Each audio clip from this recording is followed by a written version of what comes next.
Hey there, scientist. Today, you are going to construct an argument that animals have internal and external structures that function to support survival, growth, and behavior. Let's do this, scientist.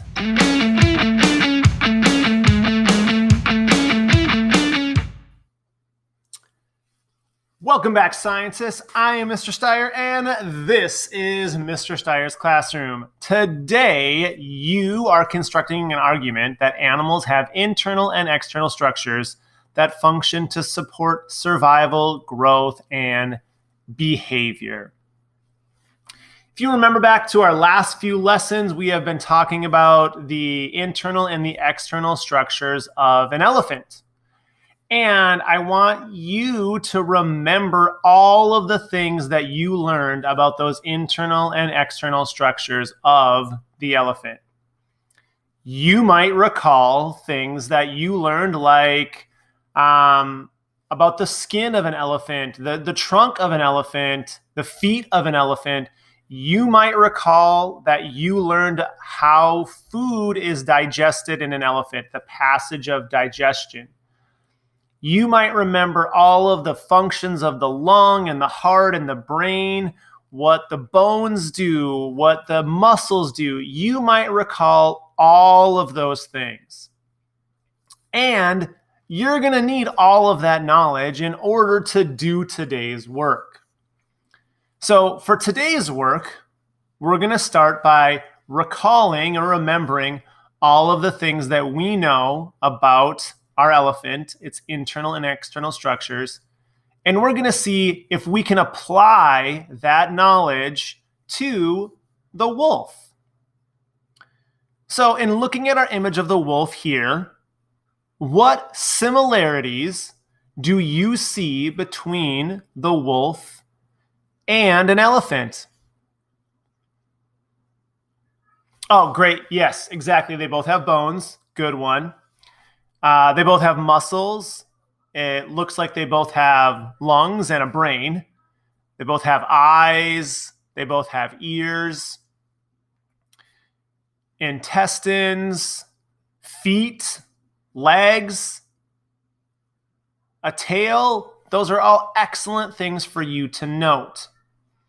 Well, when you look at the wolf, and the elephant, if you think about that, and if we've identified what things they have that are similar, what observations can we make of the things that are different?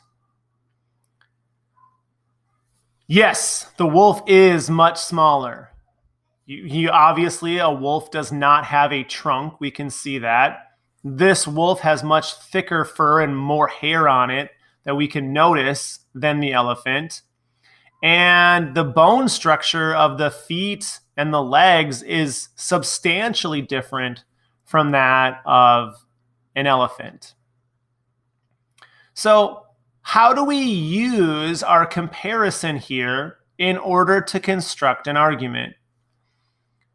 We know that a wolf and an elephant look very different, but a wolf, like an elephant, has external and internal structures to help it survive.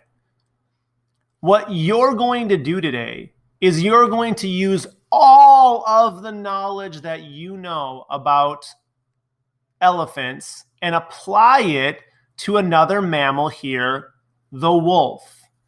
And you are going to take all of the labels that you have used over the past couple of weeks for all the internal and external structures of the elephant, and you're going to apply those same labels, and you're going to place those same labels on the wolf.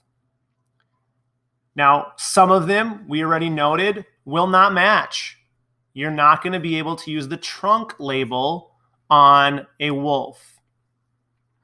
Or you might notice that the label for the legs is much different than the label that you would put on a wolf.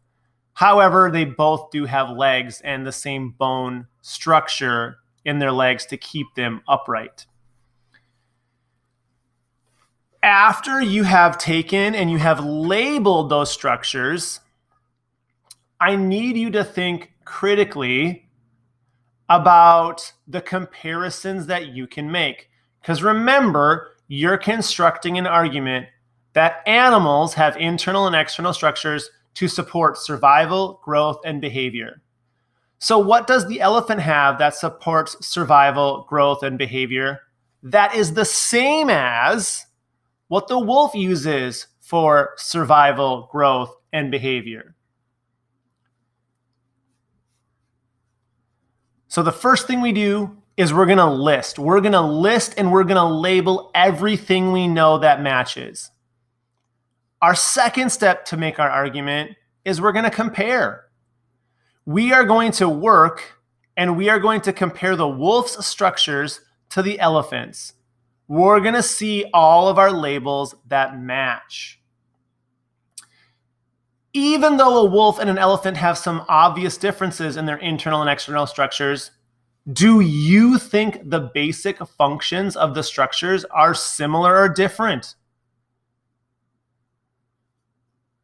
You might and correctly believe that the basic functions of a wolf and an elephant structures are more similar than they are different. They are much more similar than different. So then we have that knowledge. We've made this comparison. Now we can construct an argument. You are going to write an explanation arguing how, as with an elephant, the structures of a wolf help it to grow, survive, behave in certain ways, or to reproduce. As you're making that argument, as you're putting that together, that constructing your argument where you are using your observations and your inferences to make an argument to prove a scientific fact, in what ways are you noticing today that you are thinking like a scientist as you complete this activity? Think carefully about that. How are you using your like a scientist from our very first lesson of the year and applying it in the work that you're doing today? Why do you think the wolf and the elephant both have bones? Why do you think the wolf and the elephant both have brains? Why do you think that so many of these structures are similar? Could there be more to this because they're from the same group of mammals? And your last step is to make a generalization here. So what a generalization is you used your data, your list. You made your comparison. You have now an argument that is based off of an inference and data. And now you make a generalization where you're going to write a summary explaining how the structures of the wolf and the elephant help them to survive. You're looking at these body systems and how these body systems can be described in terms of how the organs work together. How do the organs inside of an elephant work together? How do the organs inside of a wolf work together? And how are other mammals going to be similar? After you've done all of this comparison, all of this data analysis, and all of this work to create and construct an argument that leads to a generalization, what would be other animals that you could apply these same structures to? Is a snake going to have all of the same structures? What about a tortoise? What about a hammerhead shark? What about a puppy? Are all of those animals going to have the same structures? And if they don't have the exact same structures, what can we learn from that? What does that teach us? What new generalizations, what new scientific questions can we ask in order to make ourselves better scientists and understand our world and the animals in it better? You worked today to be able to construct an argument that animals have internal and external structures that function to support survival, growth, and behavior. You compiled and compared all of the things that you have learned with what you know to make a generalization about future things that you might encounter. It is always important to think like a scientist.